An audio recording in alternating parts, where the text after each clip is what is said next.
Hello, welcome to my rank 4 deck profile. I profiled this last year.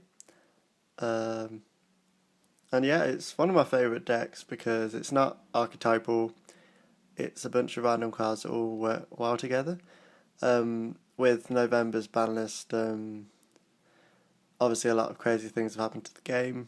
And this deck's obviously not meta or anything, but as a rogue deck, it's pretty cool, it's pretty neat.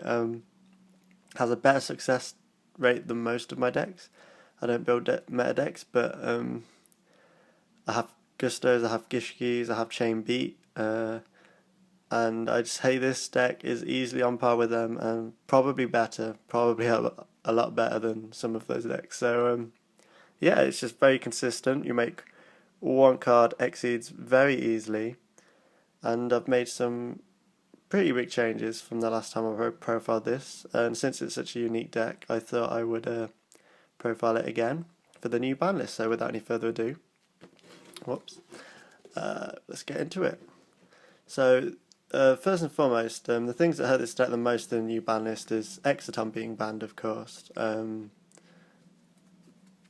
Rip in peace. Lost a lot of money there, but oh well, it'll get unbanned eventually, right? And then Rota going to 1, because we have quite a few warriors in this deck. But otherwise, I mean, the consistency is still good, which is a testament to the deck. So, to begin with, we have 2 Goblindbergh, 2 Tin Goldfish. Are kind of special summon enablers. They special summon a level 4 monster from your hand. I was running 3 of each of these before, now I'm running 2. I think it's fine with the added cards. And these, of course, work with 3 Star Drawing and 2 Sacred Crane. Again, I was running 3 of that before, but now 2. So essentially, these 4 cards at the top will special summon these 5 at the bottom. When a Sacred Crane is summoned by these, it will draw a card when it's special summoned. Star Drawing, when you make an Exceed, draw a card. So whatever Exceed you make with any combination of one of these and one of these will be a 1-card Exceed. So pretty darn consistent. We then have 2 Kagetokage. I still like this card because of King of the Foul Imps. Not many decks have a brilliant first turn play, Laval Chain being banned, of course. It's not like we have access to Dark Law or anything, so first turn King of the Foul Imps, adding another card to your hand. If you made it with one of these combos underneath, then you add Kagetokage to your hand afterwards, you're +0, and then if you get to use King of the Foul Imps a second time, you're +1, so, and you have a beat stick on the board to show for it as well, so really good. Then have Summon a Monk. We didn't run many spells, otherwise this would be a no-brainer of 2. But at 1 it's fine.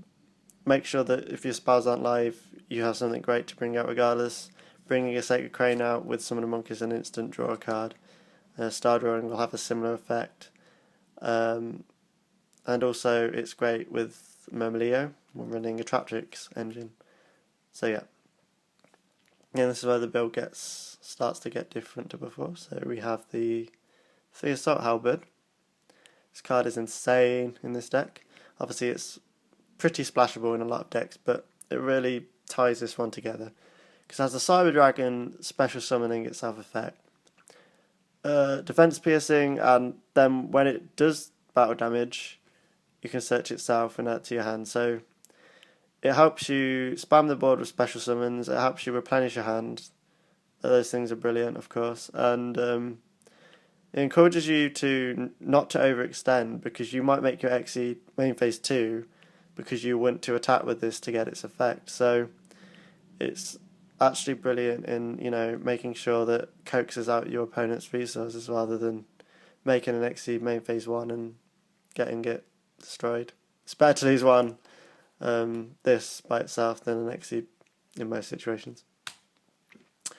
Then have, also before I go into that, the reason I'm running 3 Star Drawing and 2 Sacred Crane is because if you special summon this first with its own effect, and then normal summon Star Drawing, you'll still draw a card from the Exceed summon, whereas if you special summon this and then you have to normal summon this, you won't, because obviously this only gets this effect when it's special summon. So generally speaking, I think star drawing slightly more flexible, even though there are lots of ways to get Sacred Crane's effect.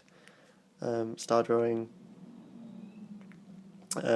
probably works slightly more often. But in a similar theme to Sacred Crane, we have Myrmeleo, because when this is special summoned, you pop a back row of your opponents instead of drawing a card. So these two monsters get brilliant effects when they're special summoned. And obviously there's a lot of ways to do that. Tin Goldfish, Goblindbergh.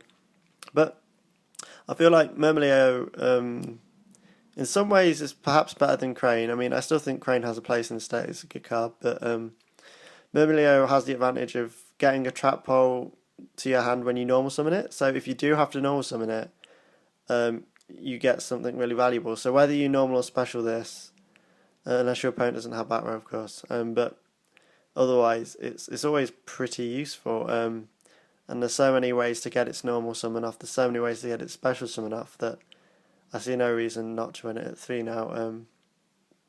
And to go with that, we have 1 Dionaea. I'm not running Foolish Burial or anything. There's definitely merit to doing that, to ditch a Crane, ditch a Myrmeleo, ditch the Zephyrus the Elite, which is the last monster I'm running. Obviously to bounce back, Call of the Haunted, Fiendish Chains, things like that. But yeah, I just didn't have room for Foolish, and I figured that if I had this at 1, chances are there'd be a Myrmeleo in my grave when I draw it, any more than 1, and it could clog. Failing in that, you could even special summon this to set a trap hole from your graveyard for a turn. So that is the monster lineup 20, I believe. So the main difference is the addition of Assault Halberd and a larger Traptrix engine, because it just works so well with the Goblindbergh, Tin Goldfish stuff that's already prevalent in the original build. For the spells, you have 2 MST and 1 Lance. Myrmeleo will hit back row really hard when you special summon it again and again, so I feel spell and trap removal isn't as necessary. Of course, you'd want to side them in, but just for the main deck, this is probably fine. It might be a bit overkill to have the MST and have the 1 rotor allowed. Of course, it would be nice to have this at 2 or 3, but because Assault Halberd and Goblindbergh can both be searched from it, but the deck still feels consistent.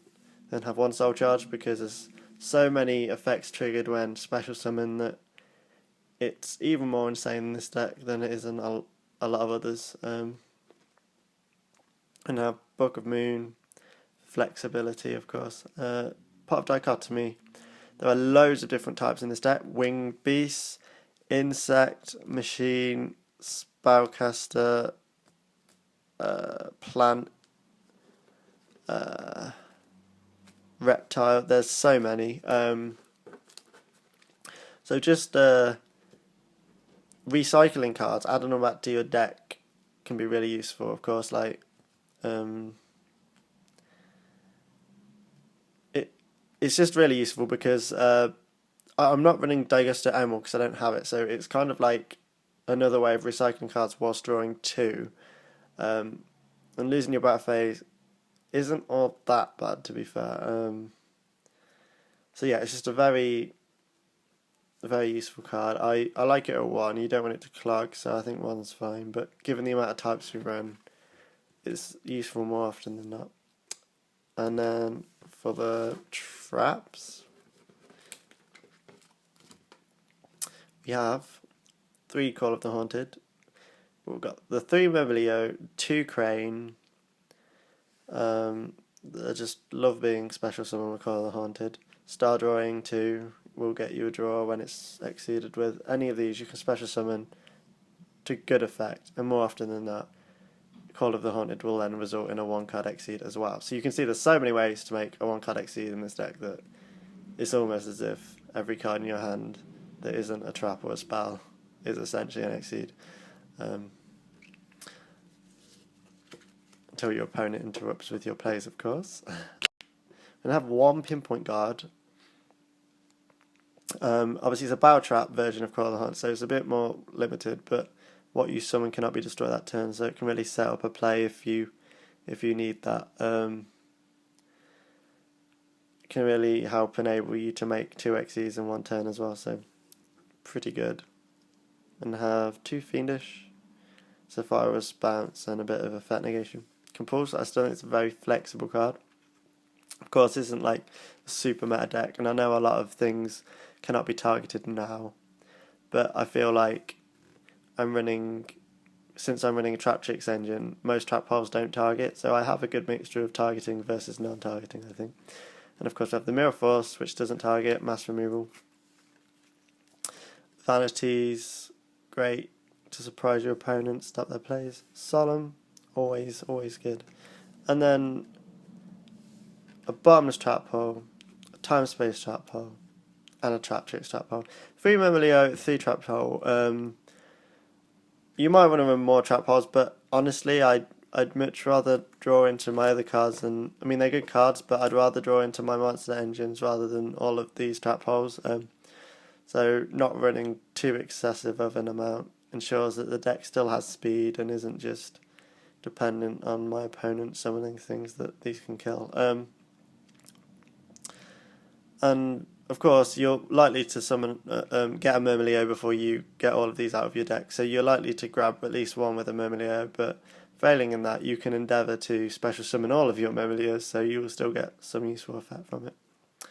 And yeah, so I think the deck has some speed with the rank 4 engine and the special summoning, but also quite a lot of traps with the Traptrix engine. So, which is why I think it's actually a pretty solid deck. So yeah, you should try it if you have most of the cards already, or most of them are cheap to be fair. And I do highly recommend it. Of course, we'll go on to the extra deck, but again, this is just rank 4 toolbox, so whatever you've got, whatever you want. I mean, obviously a deck like this is often only as good as its extra deck. So we have the King of the Fur Imps, brilliant first turn play, cannot recommend it highly enough. I still don't feel like it's outdated. It's been around for a while, but I still think the Kagetokage play with it is still totally good. We have the 2 Castel. I don't have 101, so obviously I recommend that, especially with Exton being banned. But yeah, that's why I'm running 2 Castel, because they kind of perform similar roles. Castel will get around more things than 101, but 101 has a bit more protection. But yeah, I recommend a 101, but you know, failing in that, Castel is still brilliant at 2. It is your go-to card to remove any threat that otherwise you can't deal with, so highly recommend it. Ragnar Zero saved me so many times. What used to be seen as a niche card is so good. So many things change attack. And it's a pretty good beat stick too. Abyss Dweller with Tin Goldfish. You get a 2200 attack Abyss Dweller. It's pretty nice. And my friend recently got Yangzing, so that shows how now I want this in my extra deck for a matchup like that. Dark Rebellion XC Dragon, a beat stick. Don't go into it often, but it's nice to have the option. Kagetokage Samurai, any opportunity you have to do 3,800 damage to the face. It's not to be laughed at, so definitely worth winning. Cowboy, obviously finish games. Its attack effect isn't used often, but it honestly isn't that bad either. Just that it's usually outclassed by like XE Rebellion Dragon, which I also don't make much, but still. King Gorgon, obviously it's a pretty good beat stick by itself. Its extra effect is pretty easy to get around, but occasionally it can stun your opponent, which is nice. Rhapsody, banishing and attaching if you need more attack. Maystroke for the Book of Moon effect. Black Ship. Burn and removal is always good. Heartland Draco if you have to attack directly for game.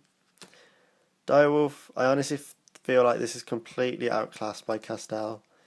Because you don't have to destroy something you control with Castel, and it doesn't destroy it, shuffles it back, which is usually way better. So I do feel it's outclassed, but hey, if you have a Sacred Crane on the field and you don't want it, you can always sacrifice it and use this effect twice, perhaps. And then finally, Papal Operative. Okay, I would usually run like Exton in its place, or or Extarn in Diamond Direwolf's place, but now it's banned.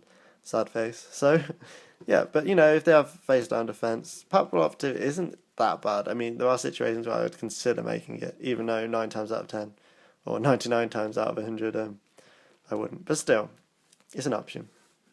So, again, you can run whatever rank 4 you want. Anyway, so yeah, that's my rank 4 deck profile. I hope you enjoyed it. I'm just going over it because I feel like it's a deck that you don't see very often, and it's still as good as pretty much any rank 4 deck I've seen.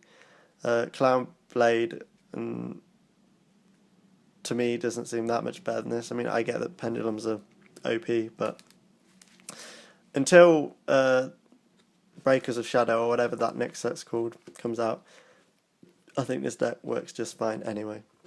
So yeah, thanks for watching, and that's it. So yeah, bye.